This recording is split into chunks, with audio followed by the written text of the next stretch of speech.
우리의 삶의 자리가 녹록지 않고 힘겹고 어려움이 끊임없이 우리를 찾아오지만 우리와 늘 함께 하시는 하나님, 그 하나님의 위로와 사랑을 우리가 잊지 않았으면 좋겠습니다. 6월 16일 목요일 새벽이에요. 오늘은 디모데후서 네 번째 시간인데요. 디모데후서 1장 15절 말씀을 가지고 복음으로 인해 사람들에게 외면당할 때라는 제목으로 하나님의 말씀을 함께 상고합니다. 15절에 사도 바울이 이렇게 고백하죠. 아시아에 있는 모든 사람이 나를 버린 일을 내가 아나니 그 중에는 부겔로와 허머게네도 있느니라. 여기서 모든 사람이라고 표현하고 있지만 물론 문자 그대로 모든 사람을 의미하는 것은 아니에요. 성경에서의 모든 사람이라는 표현은 때때로 대략적인 의미로 사용되어져 왔거든요. 사도 바울의 사역이 늘 환영받고 인정받았던 것이 아니라는 것이죠. 이건 바울의 문제가 아니라 복음을 거부하는 세상의 가치가 문제였던 거예요. 특별히 아시아에 있는 많은 사람들이 바울을 반대했고요. 심지어 그를 배신하고 떠나가 버렸습니다. 물론 이 모든 상황을 곁에서 함께 보며 경험해왔기 때문에 디모데는 누구보다도 이 상황을 잘 알고 있었죠. 오늘 본문에서는 사도 바울을 배신하고 대적했던 두 사람의 이름이 구체적으로 기록되어져 있어요. 부겔로와 허머게네인데요. 이 두 사람은 그저 그런 사람이 아니라 당시 굉장히 영향력이 있었던 사람들이었어요. 유명 인사였다는 것이죠.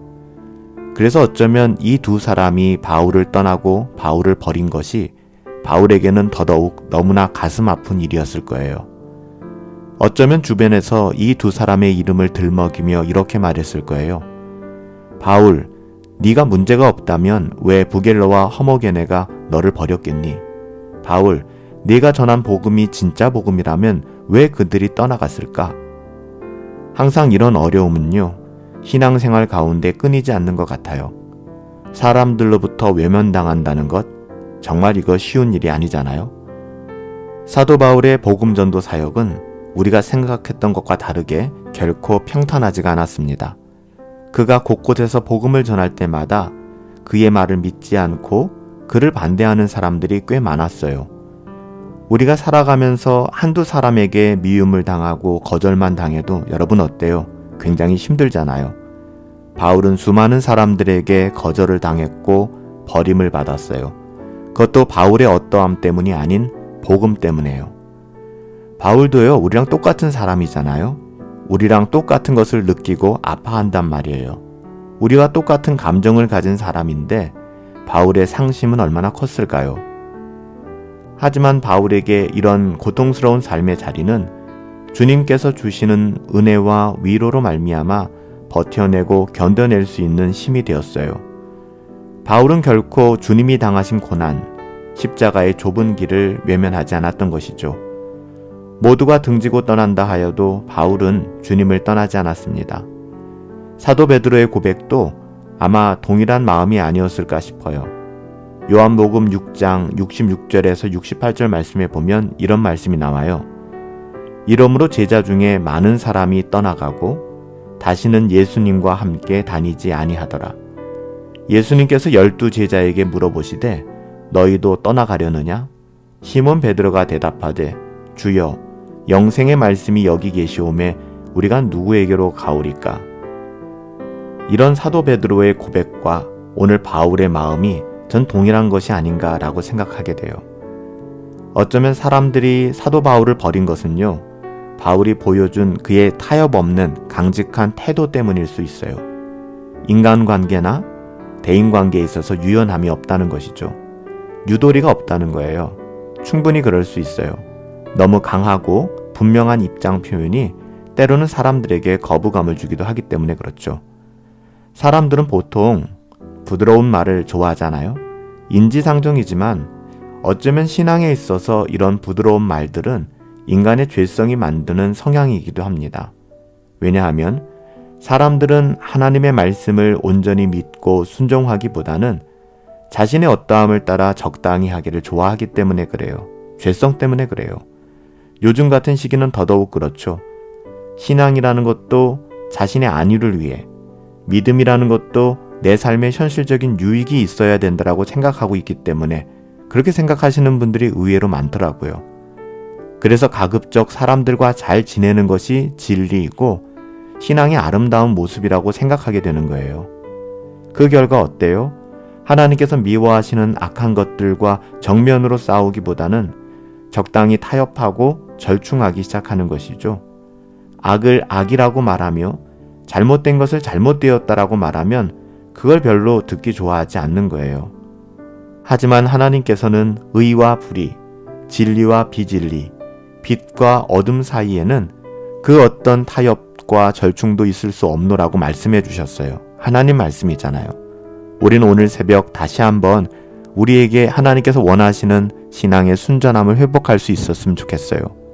오직 양자택일 뿐이죠. 여호수아가 마지막에 선언한 것처럼 이스라엘 백성을 향하여 너희가 이집트 우상을 섬기든 인간의 탐욕이 이끄는 삶을 살아가든 그건 너희가 결정하라. 나와 내 집은 오직 여호와 하나님만을 섬길 것이라. 엘리야도 갈멜산에서 이렇게 선언했죠. 850명과 한 명의 그 외로운 싸움이었지 않습니까? 너희가 어느 때까지 두 사이에서 머뭇거리겠느냐. 여러분, 우리는 이 세상을 살아가면서 그 어떤 환경과 상황 속에서도 더불어 어떤 사람들이 우리를 지지하든 반대하든 상관없이 오직 하나님 앞에서 바른 생각을 하고 바른 말을 하고 바른 행동을 해야만 합니다. 코람데오의 신앙을 가져야 한다는 것이죠. 옛날 에스라와 느헤미야 때 많은 유대인들이 포로기에서 돌아왔지 않습니까? 바벨론 포로에서 돌아온 이후에 하나님의 뜻을 거슬려 여전히 죄악된 현실과 적당히 타협하는 잘못을 범하였어요. 그때도 역시 에스라와 느헤미야 두 사람은요, 결코 그런 시대 조류에 타협하지 않았어요.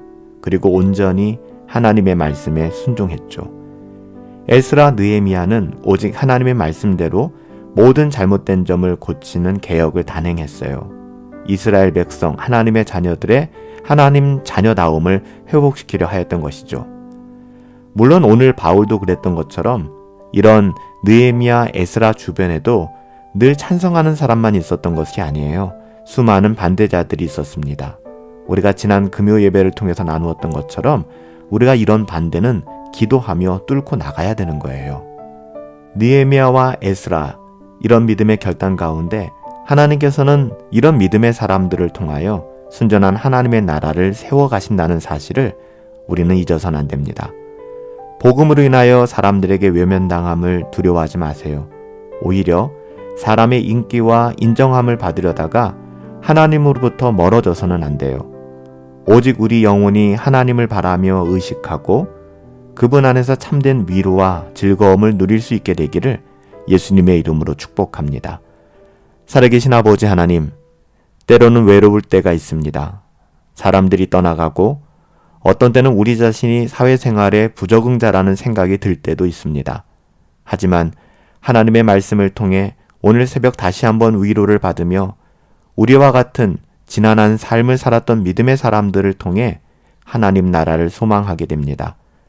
항상 하나님의 말씀으로 우리의 영혼을 돌아보게 하시며 복음이 지향하는 길로 주님이 걸어가신 바로 그 길로만 우리의 발걸음을 옮길 수 있도록 붙잡아 주시옵소서.